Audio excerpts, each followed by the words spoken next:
Terminó la Segunda Guerra Mundial y parte de la cúpula nazi se escapó. Muchos se refugiaron acá, en las zonas de Argentina y de Chile, entre ellos Adolf Eichmann. Adolf Eichmann tenía una tarea muy concreta durante la Segunda Guerra Mundial. Era encargado de la logística para exterminar a todos los judíos de la faz de la tierra. Él se encargaba de la logística de que todo esto funcionara. Se escapa, el Mossad, el servicio de inteligencia secreta israelí, se da cuenta que está en Buenos Aires, y en la década del 60, en el 1960 o 61, no recuerdo la fecha, no, en el 60, una célula del Mossad llega a Buenos Aires, lo secuestra cuando se baja del ómnibus, del colectivo, lo llevan a una casa y le dicen, lo encapuchan y le dicen: confesá, tú sos Adolf Eichmann, pues había cambiado el nombre, se llamaba Ernesto, no me acuerdo ahora el apellido, bueno, y dice: sí, soy Adolf Eichmann. El Mossad llama, pues le ponen un avión en Ezeiza y lo llevan a Israel, donde lo juzgan y lo condenan a muerte, y muere en el 62. A este juicio asistió Hannah Arendt, que estaba en Nueva York, se había exiliado, y cuando ven en la tapa del periódico de que habían secuestrado a Adolf Eichmann, le pide a The New Yorker, donde ella escribía, que la lleven a cubrir el juicio.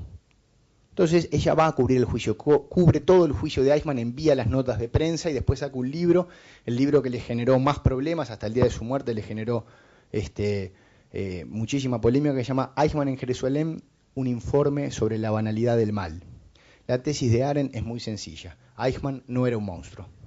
La gran monstruosidad del nazismo es que hizo que gente normal, inclusive buenos padres de familia, inclusive buenos compañeros de trabajo, inclusive honestos, cometieran las mayores atrocidades. Y esto, bueno, repito, generó una cantidad de polémicas en las que no vamos a entrar. El libro está acá en biblioteca, si a alguno le interesa ahondar en ello. Es un libro fascinante porque ella ve lo que dice Eichmann. Está también si ponen en YouTube Eichmann, se ven fragmentos del juicio real que sucedió en Jerusalén. Alguien las puso en internet. Pero no lo cuento específicamente por esto, lo cuento porque un psicólogo social, Stanley Milgram, compró este libro de Arendt. Lo leyó, se juntó con su equipo de investigadores de la Universidad de Yale y dijo: yo no me lo creo esto. Esto de la banalidad del mal, de la pérdida de discernimiento, de la pérdida de juicio, de la pérdida de hondura temporal. Yo no puedo creer que él estaba en una oficina diciendo: bueno, los huesos para acá, hay que llevar gas para allá, esto, no sé qué, hay un vagón, y no se daba cuenta que estaba matando a los judíos. No lo creo. Vamos a hacer un experimento, dice Milgram. Hizo el experimento de Milgram, que algunos de ustedes ya habrán escuchado nombrarlo alguna vez, un experimento muy famoso que se hizo en 1970-71, y él saca el libro en el 73. El experimento de Milgram, que también está en internet, y hay varias variaciones porque se hizo muchas veces después, es un experimento. Él publicó en el periódico un anuncio que decía: participe de un proyecto científico para innovar en los métodos de aprendizaje y de memoria. Se le pagaba algo. Se presentaron 700 personas en Estados Unidos. Después, al final, también el libro está en biblioteca, está la ficha de los participantes, ¿no? Hay participantes, mujeres, hombres, creyentes, ateos, de clase media, clase alta, clase baja, de distintas profesiones, hasta todo ahí. 700 personas. El experimento muy sencillo. Uno estaba en un panel eléctrico que estaba conectado a una silla y el otro estaba sentado en una silla. El que estaba en el panel eléctrico le decía al que estaba en la silla 20 palabras, y por cada una de las palabras 3 parecidas y una era la correcta. Ejemplo: cielo, estrellado, nublado o gris. Respuesta correcta: estrellado. Mañana, fresca, cálida o templada. Y así, con 20 palabras y las tres opciones y la correcta. Dejaba descansar unos minutos y le decía aleatoriamente palabras, y cada vez que erraba, el que estaba en la silla, descarga eléctrica de 15 voltios a 450 voltios. Esto es el experimento Milgram.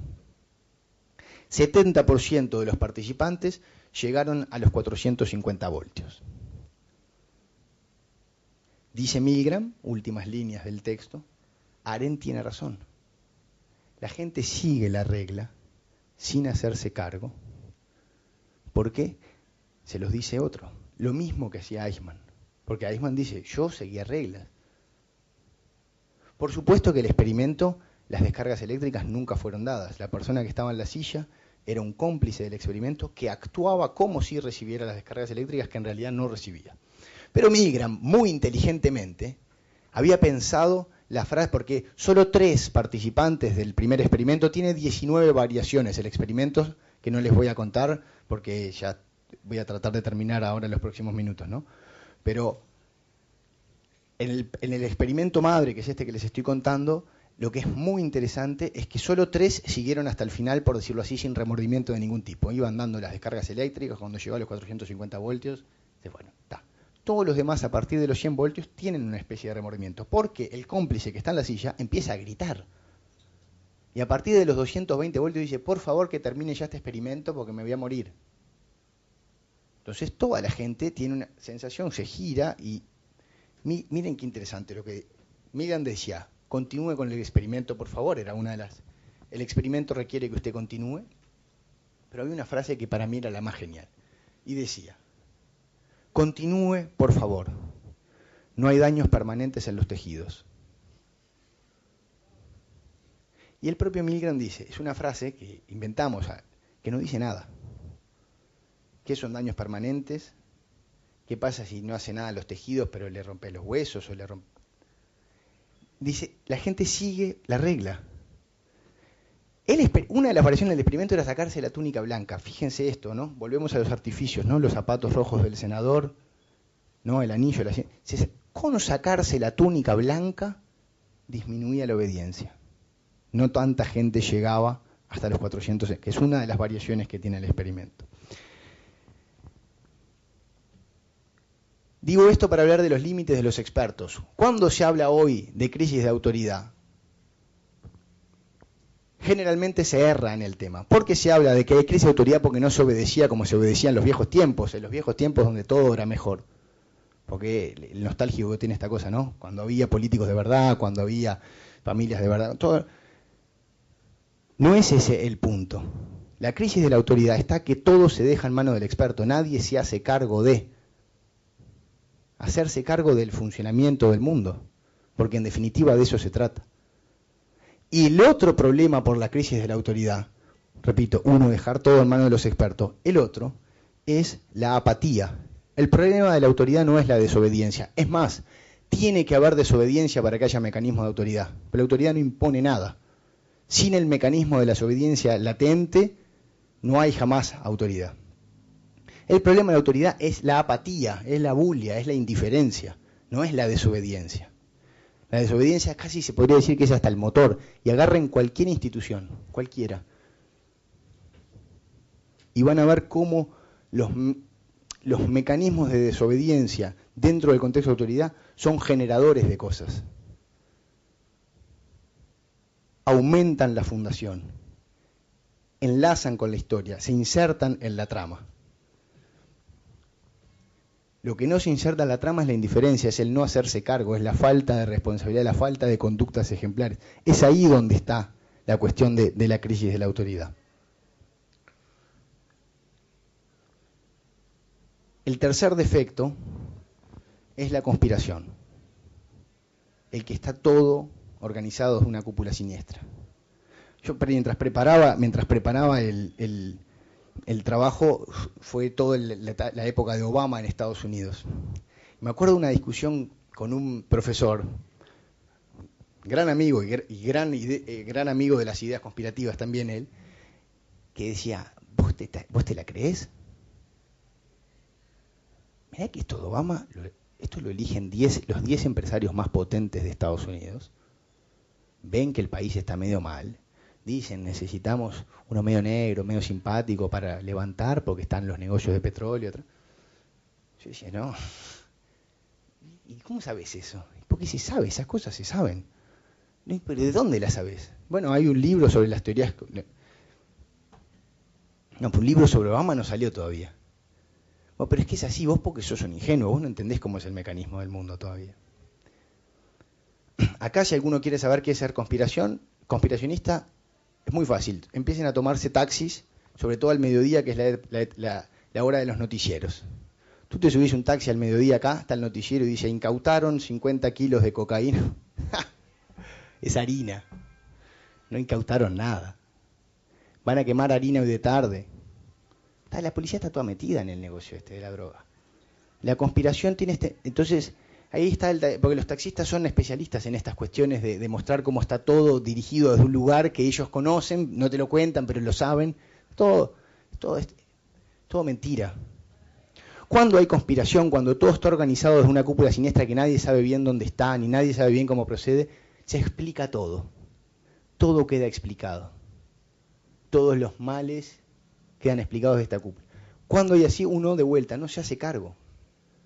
¿Pero qué vamos a estar haciendo nosotros acá hablando de la autoridad? Si al final está todo organizado, está todo arreglado, los políticos en realidad hacen que se pelean, pero en realidad no se pelean, el fútbol uno va, grita, pero en realidad ya se sabe el resultado porque ya hubo... Este mecanismo es otra de las crisis de autoridad, porque es un mecanismo que no me pregunten por qué ha calado hondo, de que está todo...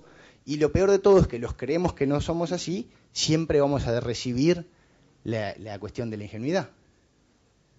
Entonces, yo creo que la ingenuidad es una de las condiciones de la autoridad. La ingenuidad en el sentido de no creer que está todo hecho. La ingenuidad en el sentido de no creer que todo está preestablecido, que cuando te vas a ver con la persona, que es el gran problema que tiene la política hoy, es justamente la falta de ingenuidad. La gente de izquierda ya cuando ve el de derecha ya sabe que es de derecha, el de derecha ya... Entonces ya está todo preestablecido desde antes, porque se suponen vivos por esto. En el ámbito político es vivo. ¿Vos de dónde sos? Ah, fulano. Y no quisiera entrar en ejemplos, pero tengo muchísimos ejemplos de esta cuestión. Inclusive porque he tenido me ha tocado tener de un apellido Ponce de León. Apellido compuesto por 3 palabras. Entonces hay mucha gente que ya, antes de conocerme, ya me sacó completamente la radiografía de quién soy. Porque Ponce de León. Trabajás en la Universidad Católica. La ingenuidad, la apertura a encontrarte con alguien, la cuestión del encuentro, de encontrarse verdaderamente con alguien, intercambiar, es ahí donde pueden hacer los mecanismos de autoridad. Y para eso uno tiene que estar abierto a. Cuando esto se cierra, y se cierra con la lógica de los expertos, y se cierra con la apatía, y se cierra con la conspiración, la posibilidad del acontecimiento de autoridad queda muerta. Porque la autoridad, y ese es el título de la tesis, es ante todo un acontecimiento. Es imposible de prever. No sabemos cuándo va a llegar ni cuándo se va a ir. Sabemos que en algún momento llega, en algún momento se va. Diferentes ámbitos de interacción social. La imagen que para mí tiene algo que ver como con un relámpago, con algo fulgurante, con algo y llega y da sentido. No manda, no obliga, no impone, no da miedo, da sentido. Y el sentido es una cosa que constantemente buscamos.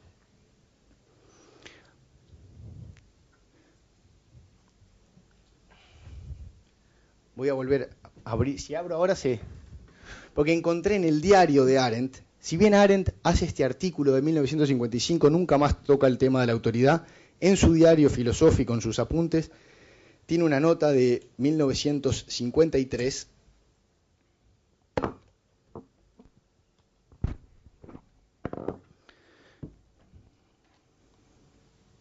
que para mí es un interesante resumen, y con eso le doy la palabra a ustedes. Se reconoce la autoridad donde quiera que se siente gratitud por su existencia, sea autor, fundador, progenitor o propagador. La tradición y la autoridad se pertenecen recíprocamente. Han dado el sistema de coordenadas para la historia y la historicidad occidentales. Digo que nunca más vuelve Arendt sobre esto porque acá se va de la cuestión romana, específicamente del Senado, y habla de esto, ¿no? Autor, fundador, progenitor, propagador, y la idea de gratitud por su existencia.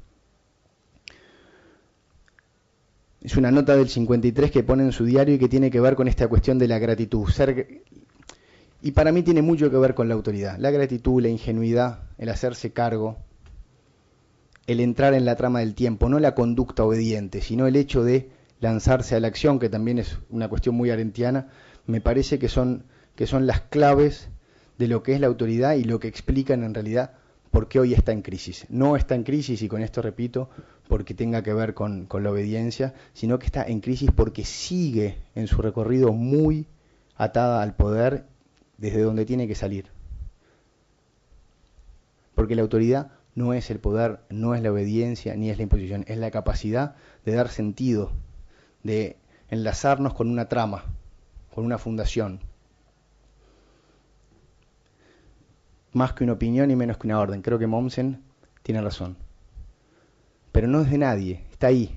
Algunos la tienen, de repente, por un tiempo se va, vuelve a aparecer. Es ubicua. Muchas gracias.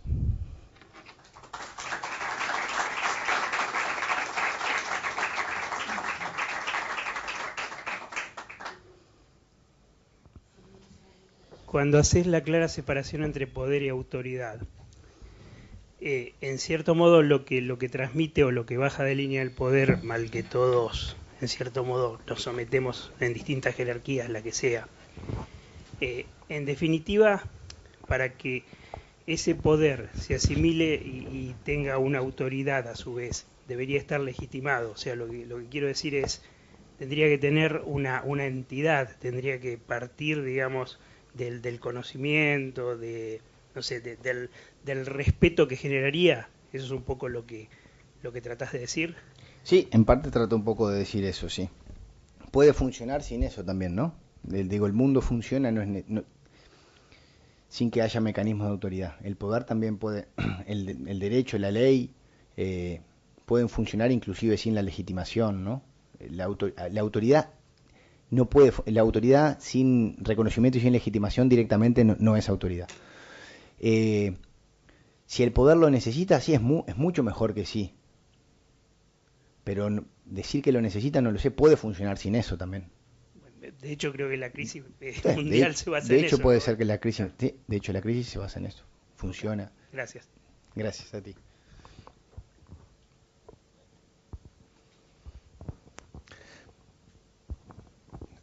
Gracias, Facundo. Digo, la verdad que me quedo contento.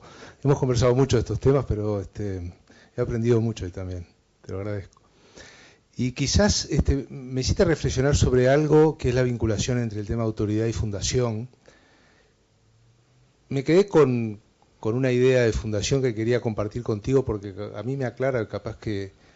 Y es, ¿qué pasa en la fundación para que sea tan importante en este concepto de autoridad, ¿no? Entonces yo me puse a pensar que quizás en la fundación lo que pasa es que hay un grupo de hombres o una persona en particular que alcanzan un momento en la historia de un pueblo, en la historia de algo que tiene una cota de hondura, de humanidad, no sé, digo, yo estoy pensando quizás eso, en la creación de una ciudad como Atenas, en la creación de una ciudad como Roma, o en personas, no sé, el propio Jesucristo, ¿no? O sea, el nacimiento de la Iglesia, en el cual lo que hay es un momento de la historia que tiene un cierto nivel de humanidad con cierta profundidad, que en realidad está disponible para generaciones posteriores para ser nuevamente reeditado de alguna manera y poder adquirir en otros momentos de la historia esas cotas de humanidad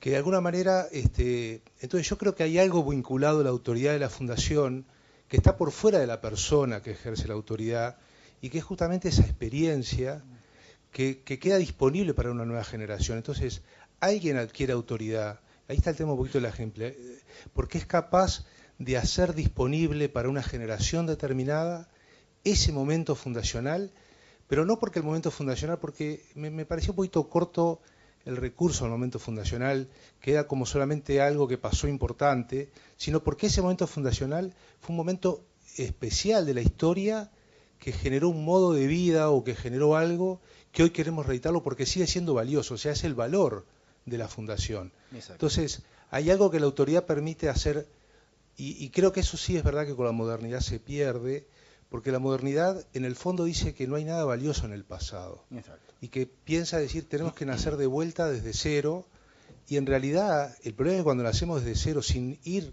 a los momentos valiosos, tenemos que hacer todo de vuelta. Y lo que hacemos de vuelta puede llegar a ser menos que lo que había antes. Entonces hay algo de esto que me parece que, yo siempre lo digo, pero es cuando entre Nietzsche o Aristóteles se hace la pregunta McIntyre, creo que es una buena pregunta. En el fondo Nietzsche piensa que tenemos que volver, o sea que cada ser humano que nace trae algo de humanidad absolutamente nuevo que tiene que desplegarlo, y Aristóteles diría, lo que tienen que lograr los hombres de cada generación es lograr alcanzar la cota de humanidad que alguna vez la humanidad alcanzó. Y si perdemos la tradición y perdemos la historia y perdemos el pasado, nos quedamos sin las herramientas y terminamos siendo pobrecitos animales, diría yo. O sea, hay algo de esto, me parece, lo que vos... No sé si esto interpreta, no sé, o Sí. es otra cosa. Sí, lo interpreta bien. Dos comentarios. A mí, yo estoy interesado en aspectos más micros de la fundación. Porque, sin duda, Atenas, nacimiento, vida, muerte y resurrección de Jesús, la Magna Roma son, sin duda ahí tenés razón en esto de una fundación que contiene esta expresión de este desborde de humanidad. A mí me parece que pasa en cualquier fundación. Inclusive la fundación de un hospital en un centro suburbano que se juntan ocho vecinos, digo, para hacer el contraste más grande. Ahí hay algo también, no hay que porque si no, yo estoy mucho más interesado en la fragilidad de los mecanismos de autoridad, inclusive en estas fundaciones que salen ahí y que las generaciones siguientes tienen que hacer esta cota que tú decís, tienen que hacer, digamos, referencia a ella, pero no hay que pensar en las grandes cuestiones, hay que pensar también en cuestiones mucho más pequeñas, en fundaciones mucho más pequeñas, porque me parece que también ahí sigue estando el mecanismo. Efectivamente, el segundo comentario con respecto específicamente al caso, por ejemplo, de la Iglesia, o lo que puede haber sido el caso de Cristo, efectivamente ahí está esa cota de humanidad que de generación en generación se tiene que seguir pasando, y ahí yo no hablo, pero lo trato acá, e inclusive de unas cuestiones que hemos hablado contigo, Eduardo, sobre lo que es el testimonio y el texto de Rick. La idea de testimoniar, de ser testigo de generación en generación, es una cuestión clave con respecto a ser testigo de la fundación o de la vida ejemplar de alguien para ir pasándola de generación en generación, es fundamental. Y también ahí hay una cuestión interesante de la apertura de todo lo que está contenido en una fundación. Yo, haciendo un pequeño estudio para poner en una cita al pie de página, cuando son 10 páginas, la Edad Media, y hablo de esta idea de la Iglesia que quiere tomar esta estructura romana de la fundación, quise analizar cuántas congregaciones había, y no pude, no encontré, y entré a la página del Vaticano y pensaba, digo, generalmente uno piensa que esto se va, porque el dogma está ahí, y cómo se abre a distintos mensajes que interpretan esta fundación, que la agrandan a su manera, es casi... debe estar en algún lado. Algún día lo encontraré y, bueno, ¿saben cuánto hay en el mundo? Hay 272 órdenes de monjas y tanto. No, es porque, contrariamente a la idea que a veces desde afuera se tiene de una cosa muy... Las fundaciones adentro están llenas de esta cota de humanidad que abre hacia la novedad, hacia lo nuevo, y que efectivamente tienen que ver con esta idea de casi de una cosa que se desborda. Es uno de los sentidos que está en Roma, también de la palabra autoritas. Hay 2 o 3 cosas que el Papa no sabe. Una es que piensa un jesuita y otra es cuántas monjas hay en el mundo. Bueno.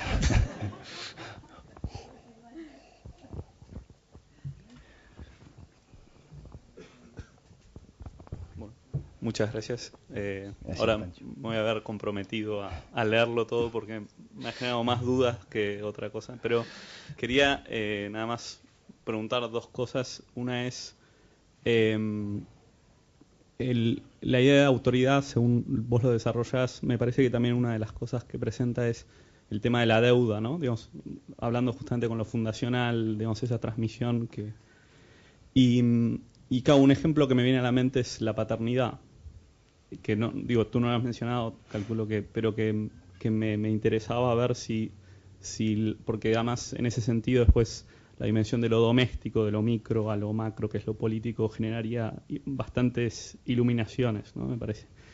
Y la otra, pero esta ya es mi rollo, como dicen los gallegos, que es si en el fondo, en la relación que vos estableces entre poder y autoridad, entre lo espacial y lo temporal, también no está de vuelta un poco el tema de la relación entre lo intelectual y lo voluntario, digamos, ¿no? En el sentido, la modernidad, la idea del yo soy autor, no tengo tradición con lo anterior, no tengo que reflexionar, no tengo que pensar, creo, ¿no? El niño de Nietzsche, digamos, ya que entonces yo creo y hago lo que quiero porque yo soy el creador, ¿no? Entonces eso es como una hipertrofia de lo voluntario sobre lo racional, ¿no? Entonces, pero que también viene quizás en reacción, ¿no? En Nietzsche, de una hipertrofia de lo racional sobre lo voluntario, etcétera.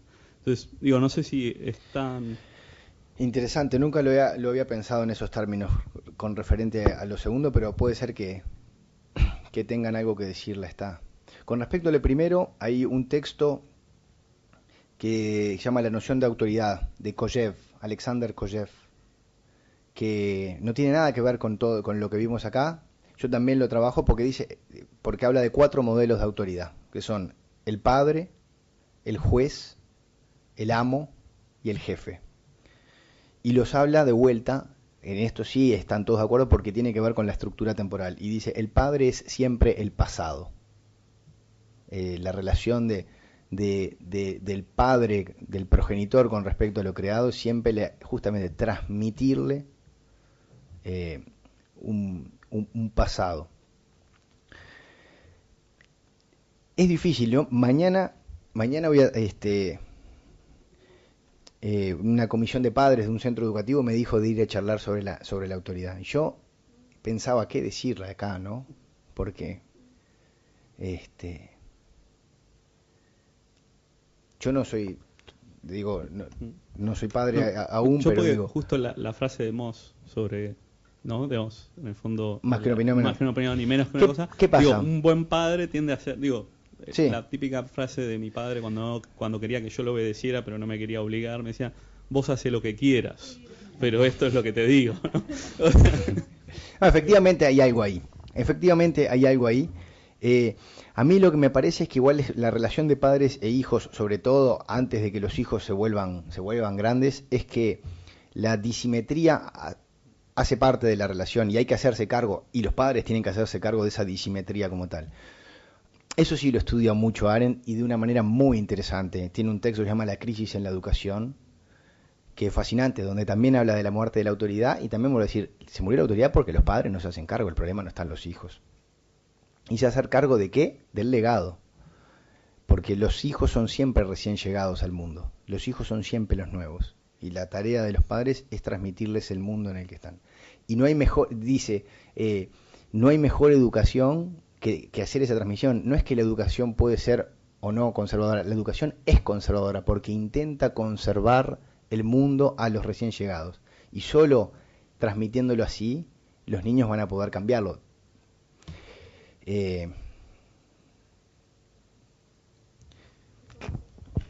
No sé, creo que viene. Hay un proverbio chino, ¿no?, que dice que un alumno que no supera al maestro no solo ha sido un mal alumno, sino que muestra que hubo un mal maestro también ahí. La relación entre padres e hijos puede tener algo así también, me parece. De mantener el legado, de ir siempre, ¿no? Vos es el punto de referencia, pero algo querés avanzar, mejorar, ajustar, y el otro va a ir a... También cuando te escuchaba pensaba, cada uno lo mira o lo escucha desde donde está, pensando en temas educativos, no sé si te ayudará para mañana, pero creo que todo lo que tú hiciste, la presentación de decir autoridad socavada por el tema de la apatía o de no hacerse cargo, el tema de los expertos, dejamos todo en manos de expertos, o la crisis de responsabilidad. Yo analizaba esas cosas y pensaba, ¿cuánto de todo esto hay en nuestra cultura? Pensando ya más en lo micro, en la sociedad uruguaya. Y cuánto de esto uno ve en los problemas que tenemos de crisis de autoridad en la educación, ¿no? Porque todos los profesores hemos visto cómo ha ido cambiando la relación con los alumnos en la universidad, en la educación media, en la primaria. Entonces pensaba, también todo esto tiene una lectura cultural, ¿no? Porque uno también ve, conoce, viaja, conoce otras educaciones, otros sistemas, otras familias, y ve que el tema de la autoridad es diferente según la cultura. ¿No hay también un peso de lo cultural en todo esto? Sí, hay seguro un peso de lo cultural. Yo estoy con mi esposa, vivimos en Suiza ahora, en la Suiza italiana. Y una de las cosas que me llama la atención es que no aparecen prácticamente los políticos en los noticieros, no aparecen. De hecho, nadie de la gente que trabaja con nosotros, y muchos de ellos son interesados en la política, sabe bien el nombre del presidente de la Confederación Suiza. Digo esto por la cuestión cultural, ¿no? Y como que los mecanismos de autoridad en realidad funcionan mejor de cierta manera. De vuelta, porque no está esa cosa que pasa tanto en Italia, pegado a donde estamos nosotros, y de la cual Argentina ha tomado tanto, ¿no? Que es la necesidad de una especie de caudillo omnipresente que te está dando lo que hacer. Pasa mucho eso. Después, en la cuestión de la educación, ya más en lo particular, ahí yo me pierdo un poco, porque efectivamente las cuestiones que la crisis de responsabilidad, la apatía y eso son el gran problema que hay en las aulas hoy, y ahí no se ve. ¿Puedo aportar algo? Sí. Pensé eso cuando hablabas de autoridad y me vino a la mente una profesora que no puedo olvidar. Viste que uno con los años se va olvidando y siempre se acuerda del muy mal profesor o del buen profesor. Sí. Cuando yo vivía en Argentina, en la secundaria la hice en Argentina. Y recuerdo una profesora, nombre, apellido, su cara, profesora de historia. Y era la época en que no se discutía que había que tener historia antigua, ¿no? Ahora como madre los adolescentes, ¿por qué iban a tener en primer año Grecia, Roma, todo eso? ¿Para qué? Bueno, esta profesora siempre tenía una imagen de autoridad muy fuerte. Y cuando éramos adolescentes pensábamos que era porque era una bruja, era una autoritaria, le ponía a todo el mundo a uno, escrito sorpresa, la famosa escrito sorpresa. En aquel momento eran promedios exactos en Argentina, ¿no? O sea, había que tener tanto para poder aprobar la materia, no había el se superó en los objetivos ni nada por el estilo, eso no existía. O daba o no daba el escrito. Y pensaba en el ejemplo, ¿no? Ella preparaba cada clase, la daba, hacía mapas en cartulina, cuando no había grandes mapas, traía cuadros, nos enseñaba a que nosotros armáramos mapas conceptuales y demás. Y el tema era que tomaba escrito sorpresa y todo el mundo terminaba sacándose uno. Un buen día, ya en tercer año, yo iba a un colegio religioso y la teníamos todos los años. Cuando no daba formación cívica o ciudadana o educación moral y cívica, fue cambiando de nombre con la democracia, daba historia. Y recuerdo que en un momento en tercer año, ¡oh, qué bruja! Tomó escrito sorpresa, no sé qué. Y un día se va de la clase y yo reaccioné ese día y les dije, para la próxima estudien porque hay escrito. No, ¿cómo hay escrito? No puede tomar escrito sorpresa otra vez porque ya habíamos ido a hablar con la directora y qué sé yo. Le digo, no, hay escrito. Porque ¿qué hacía ella? Hablaba de esto de la responsabilidad, del hacerse cargo. ¿Qué hacía ella? Estudien tal y tal cosa. Hay un artículo relacionado a la página tal, el mapa de la página no sé cuánto. Entonces, cuando ella terminaba una clase, puntualizaba, reflexionaba, pedía qué había que hacer en el trabajo, el que era escrito sorpresa era mentira, era una mentira que nos hacíamos nosotros. O sea, la responsabilidad ya la había dejado de nuestro lado. Ahí estaba su autoridad. Ahí nosotros sabíamos que teníamos que estudiar. En ese sentido, ¿no? Quizás en lo que tú decías de la apatía, ¿no? Hoy creo que lo que nos pasa por ahí en la clase o a los docentes es un poco eso, que estamos tanto en el experto, el docente, decirle, ella no decía nada, no decía hay pruebas, no decía estudian, explicaba, daba los ítems, resumía qué habíamos visto, cuál era el concepto, y con eso llegaba un momento en que el alumno tenía que saber que tenía que estudiar porque tenía una prueba, sin que ella lo dijera. Y llegó un momento que sabías que era así. Y empezaron a subir las notas, digo, no, la responsabilidad pasó al otro. Entonces me quedé con esa reflexión y creo que en la educación un poco lo que nos pasa es eso, ¿no? Que el experto no está del otro lado del escritorio. Sí, pasa eso. Sigue siendo, por lo menos para mí, muy misterioso cómo se transmite esa responsabilidad a los estudiantes. Lo hablábamos el otro día en el curso de Cristina, esta señora que vino de España, ¿no? cómo hacer para que el otro, para que el otro sepa, que el otro transmitir el conocimiento. Lo que pasaba antes era que, bueno, si no te daban el reglazo y yo qué sé, no quiere decir que eso esté bien. Entonces, tampoco esto de ahora que no se hacen, es todo un tema. Solo un comentario por lo que decías. Esta idea de que el mundo es el legado que hay que transmitir a los otros y que el mundo es compartido, la crisis de esto es lo que explica que hoy los padres, cuando el niño les dice que lo rezongaron, se enojan con el maestro y no con el niño, claro, que es el gran cambio que hubo de mi generación a la siguiente. Y antes, ¿por qué era así? ¿Por qué si yo llegaba a casa y decía que me habían puesto a un problema en conducta? ¿Vos qué hiciste? Sí, yo tenía el problema de que me lo habían puesto y además el problema de que mis padres me rezongaban porque era porque estaba de alguna manera esta premisa implícita de que los mayores están introduciendo en el mundo a los nuevos, que son los niños, y los niños tienen que... Los mecanismos para hacer esto, el escrito sorpresa, el reglazo, la palmada, es un tema. Sí. Es un tema. Tardó 3 años en que lo entendiéramos, ¿no? De primero a tercero, o sea, le llevó un tiempo que se hicieran responsables, pero por eso digo, creo que hay un trabajo con el otro que también tiene que ver con el ejemplo. Por supuesto, sí, tiene que ver muchos con años la después ejemplar. Lo que recuerdo es que era una profesora justa, porque no es que era arbitraria, era justa, claro. No llegó, no pudo, y preparaba sus clases, transmitía con el ejemplo, o sea, ella se hacía responsable, entonces te exigía a ti ese mismo trabajo del otro lado, quizás sin decirlo, solo preparando las clases. No, sí, lo que me ha pasado a mí con maestros que hablo, de primarias, me dicen que hacen eso, igual no, no pueden. Han cambiado los valores. Que saben, que tratan de... Y el otro día justamente discutía sobre si hacer esto o no, lo hablaba con Carlos, bueno, las nuevas cosas, ¿no? Presentar, por primera vez les contaba, hice esto con Presi por las dudas de que fuera muy aburrida si no ponía alguna imagen, ¿no? Y los maestros están en estas cosas, cómo hacen para entrarle a los estudiantes para que se enganchen. Es un tema importante y sin duda tiene que ver con el acontecimiento, con las cuestiones de la autoridad. Yo lo traté más, digamos, en el mundo adulto, por decirlo de alguna manera, no en las relaciones entre jóvenes y adultos o entre niños y padres. Sí, breve comentario respecto del concepto de autoridad. El concepto de autoridad tú lo vinculabas con una serie de otros conceptos que se relacionan con él. Yo creo que hay uno que es sumamente importante a mi criterio y por eso lo quiero mencionar, porque está referido justamente al tema religioso, que es el concepto de sacrificio.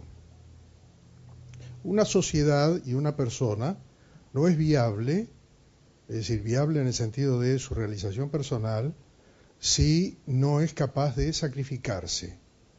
Sacrificarse que no significa necesariamente un sacrificio de cosas terribles, sino de sacrificarse en cosas de la vida diaria. Y creo que a esos efectos quienes han mostrado con mayor claridad este sacrificio y por lo tanto la autoridad es la figura de Cristo. Si es que podemos hablar de figura referido a la segunda persona de la Santísima Trinidad. Pero bueno, el tema es que en la figura de Cristo se da lo que los romanos mencionaban. Es decir, hay un sacrificio que está hecho, es decir, la persona de Jesús es imposible de explicarse si no es en la tradición hebrea. No hay forma de comprender exactamente el alcance de su enseñanza. En él hay también una creación, una ejemplaridad. Y esa ejemplaridad es con la finalidad de dar un sentido, que es el último de los conceptos allí mencionados. Es decir, en otras palabras, que me parece que el tema del sacrificio, apuntando al sentido o mejor dicho, apuntando al sentido de la vida, se ve claramente en el caso de Cristo, que muestra de forma muy fuerte en qué consiste la autoridad, donde, como todos sabemos, nada tiene que ver con el poder. y sí tiene que ver, y mucho, con esta concepción de autoridad que tú expusiste. Es un comentario simplemente porque me parece que vincular autoridad con sacrificio es algo sumamente importante. Debo decir que esto no se me ocurrió a mí, en realidad lo aprendí de un autor chileno, Morandé, que tiene un excelente libro sobre este tema. Era eso nada más. Gracias, Carlos. Creo que el hacerse responsable del funcionamiento del mundo tiene que ver con la idea de sacrificio. La cuestión de hablar de la figura de Jesús en vez de hablar de la segunda persona de la Santísima Trinidad tiene que ver con un objetivo claro de la tesis doctoral, que es, porque cuando uno introduce la creencia, o más allá después de, cuando uno lo hace desde su creencia religiosa, cualquiera sea, cambia la cuestión del concepto de autoridad. Si uno lo mira desde el ámbito específicamente religioso, la fundación es nacimiento, vida, muerte y resurrección de Jesús, y todo va a referir a eso. El objetivo de la tesis es ir por otro lado. La propia historia de la Iglesia lo muestra Arendt, pero lo muestran todas las historias de la Iglesia, en las que yo pude ir bichando, muestran este empaste de autoridad y poder como una cuestión bastante compleja y complicada. ¿Cómo se llamaba? Eusebio, el obispo de... Sí, exacto. Ahí hay una letra sobre la autoridad y el poder que es bastante... bueno, sin lugar a dudas, todo lo que es el pensamiento de San Agustín.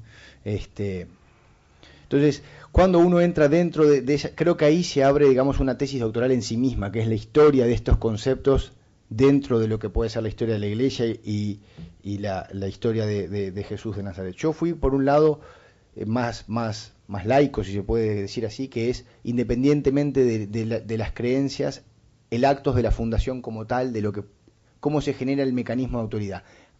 Aún ahí hay una idea de sacrificio, y siempre la idea de sacrificio es hacerse cargo, porque hacerse cargo no es fácil, decirlo es facilísimo. Efectivamente, hacerse cargo, vaya si requiere sacrificio también eso, ¿no? Hacerse cargo del funcionamiento del mundo, de la institución, de la familia, de tu ámbito de trabajo, y cuento el ejemplo de Milgram, el experto de Eichmann, y el experto de Milgram tiene 40 años y se hizo uno hace 4 años en Londres, lo hizo a la BBC. Muestra que la gente no se hace cargo, sigue las reglas, no las incorpora, no las respeta, porque cuando tú incorporas la regla, cuando yo puedo defender que haya semáforos en 8 de octubre y Garibaldi, no es solo que alguien, la intendencia me impone que ahí tengo que frenar, es que entiendo que ahí me hago cargo de... eso para mí tiene también su cuota de sacrificio. Y efectivamente el ejemplo de Cristo es ejemplar en ese sentido. Inclusive lo usan como la propia Arendt, como que no es católica, lo usa como una vida ejemplar de eso.